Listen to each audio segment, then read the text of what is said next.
Hello, my name is Jaleesa Moody. I'm the Asset Management Assistant for the Nuxalk Nation, my home nation, up in Bella Coola, BC. The Nuxalk Nation would like to take this opportunity to share some of the exciting progress we are making in our housing and economic development sectors.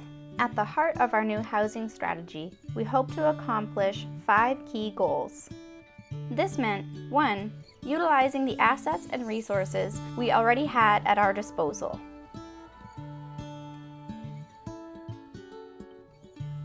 We want to break our dependency on outsiders and work towards self-sufficiency. To begin with, we had machinery, gravel, and forest products. We needed to incorporate their use into our process in a more efficient manner. Our gravel went into our site prep, and wood from our forest is used to make our lumber, keep our mill workers employed, and build our infrastructure. We then looked into our future. What resources do we want to have at our disposal? Among several other things, we now have plans for our own concrete plant, a trade school, a cabinetry manufacturer, and a door builder. Take stock of what assets your nation already has at its disposal and take steps towards utilizing them. What are your strongest needs and how might you meet them yourselves? 2. Building capacity within our band's membership. We needed more carpenters, plumbers, electricians, and tradespeople in general. This meant structuring in skills training at a community level. We moved away from a model that saw us sending our members away for training. The expense, the challenges of big city living, and the time away from family and community were unnecessary stress factors we wanted to eliminate. For a fraction of the cost, we brought instructors to our community. We also needed to start educating our band members earlier. This led to curriculum development, which we implemented at our band school. Our curriculum focused on financing and home maintenance. What skill sets are already present in your community? What skill sets are you short on? How can you bridge that gap in innovative and exciting ways? 3. Building structures that met our nation's economic, social, and cultural needs. As with most First Nations, we operate on the shoestring budgets the government provides. We needed to find ways of stretching this money as far as we could. We practice recycling funds and investing in our own resources and people. Also, our nation's cultural and social tendencies have dictated many of our design choices. We place a strong emphasis on gathering and meeting as friends and relatives.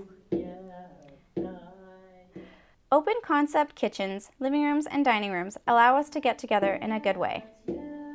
Our home's interior and exterior finishes are also solid and natural. This not only means they will last longer, it also reflects our aesthetic preferences and uses our local resources as well. What cultural and aesthetic preferences do your nations tend towards? Are these things you can reflect in your building's designs? Are these things that can be provided for by the resources you already have? 4. Building structures that could stand up to our coastal climate. This was critical to our success. Having to build according to CMHC standards meant using plans that were designed to work in the drier regions of Canada. These plans only call for a bare minimum quality of construction. We are situated in the Pacific Northwest where moisture and mold are big issues. Traditional building codes do not properly take this into consideration. We studied our housing issues and revamped everything. We now have our own building standards and a building specification booklet tailored to our climate and its unique challenges. What climate considerations does your nation struggle with housing-wise? 5. Finally, we wanted to educate and empower not only our tradespeople and employees, we wanted to educate and empower our tenants and homeowners as well.